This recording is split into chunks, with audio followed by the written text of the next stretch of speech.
দেখুন এখানে আমি দুটো মাঝারি সাইজের আম নিয়ে নিয়েছি। এই আম দিয়ে আমি আজ দই বানিয়ে আপনাদের দেখাবো, ম্যাঙ্গো দই।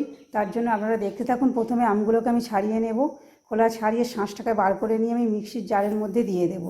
আপনারা দেখতে থাকুন ভিডিওটা। দেখুন আমগুলোকে এইভাবে কেটে নিয়েছি। এবার এটাকে মিক্সির জারের মধ্যে আমি নিয়ে নিলাম। এখানে আমি 4টে বাতাসা নিয়েছি। এই বাতাসাগুলো আমি মিক্সির মধ্যে দিয়ে দিলাম, দিয়ে এটাকে পেস্ট করে নেব। বাতাসা দিলে সেন্টটাও সুন্দর হয়, দেখতেও সুন্দর লাগে, তাই এখানে এই বাতাসা আমি 4টে দিয়ে দিয়েছি। দিয়ে এবার মিক্সির জারের মধ্যে আমি দিয়ে পেস্ট করে নেব। দেখুন মিক্সির জারের মধ্যে দিয়ে দিয়েছিলাম, সেটা পেস্ট করে বাইরে নিয়ে চলে এসেছি। দেখুন কতটা গাঢ় হয়েছে। এবার এটা পাত্রের মধ্যে আমি ঢেলে নেব। দেখুন মিক্সির মধ্যে পেস্ট করে আমের শাঁসটাকে আমি এবার গ্যাসে বসিয়ে দিয়েছি, গ্যাস অন করে। এটা একটু গরম করে নেব, একটু গাঢ় হয়ে গেলে এটাকে আমি নামিয়ে ঠান্ডা করে নেব। এখানে আমি চিনি নিয়েছি, এই চামচের 1 চামচ আমি চিনি নিয়ে নিয়েছি। আমটা খুব মিষ্টি, সেই জন্য মিষ্টিটা আমার কম লাগবে। আপনারা যে যেমন আম নেবেন সেই অনুযায়ী মিষ্টিটা নেবেন।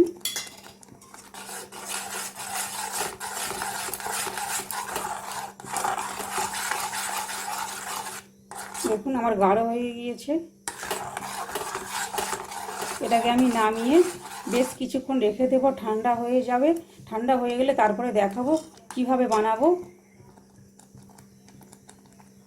দেখুন এখানে আমের শাঁস, বা আপনারা অনেকে আমের পালও বলে, এটাকে আমি জাল দিয়ে রেখে দিয়েছি। কতটা গাঢ় হয়েছে দেখুন। এখানে আমি 100 গ্রাম টক দই নিয়ে নিয়েছি। এই টক দইটা আমি এর মধ্যে পাইল করে দেবো, একসঙ্গে মিক্সড করে নেব টক দইটাকে দিয়ে।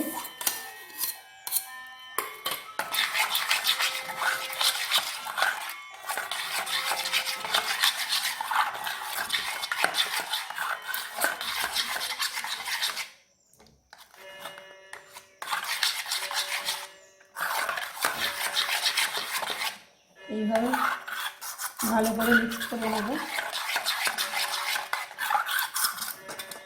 আমি এখানে স্টিলের টিফিন বক্সে বসাবো, আপনারা মনে করলে মাটির ভাঁড়েও বসাতে পারেন।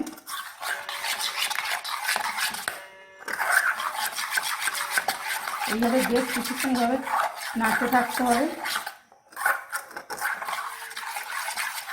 দেখুন আমার মিক্সটা হয়ে গিয়েছে।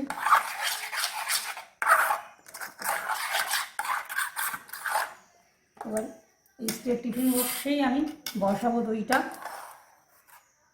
এর মধ্যে আমি এইভাবে ঢেলে নেব, ঢেলে নিয়ে চাপা দিয়ে 5-7 ঘন্টা বাইরে রেখে দেব। রেখে দিলে দইটা মানে কত সুন্দর বসে আপনারা দেখুন। আপনাদের দেখাবো আমি 5-7 ঘন্টা এইভাবে রেখে দেওয়ার পর আপনাদের আমি দেখাবো। দেখুন এবার আমি একটা ঢাকা দিয়ে রেখে দেবো, আর 5-7 ঘন্টা পর আবার ফিরছি, দেখাবো কেমনভাবে বসেছে আম দইটা। দেখুন দইটা আমার কত সুন্দর বসেছে, খেতে ঠিক ততটাই সুন্দর লাগবে, দেখতেও কত সুন্দর লাগছে। এইভাবে বানিয়ে আপনারা খাবেন, আশা করছি আপনাদের ভালো লাগবে। যদি ভালো লাগে লাইক, কমেন্ট ও শেয়ার করবেন। যদি ইউটিউব থেকে দেখেন তবে অবশ্যই আমার চ্যানেলটি সাবস্ক্রাইব করবেন। যদি ফেসবুক থেকে দেখেন অবশ্যই আমার পেজটি ফলো করবেন। এটা 5-7 ঘন্টা পর মানে আমি দেখাচ্ছি আপনাদের, এবং এটা ঠান্ডা করার জন্য ঘন্টা 2 ফ্রিজে রেখে দেবেন। রেখে দিলে খেতে আরও সুন্দর লাগবে।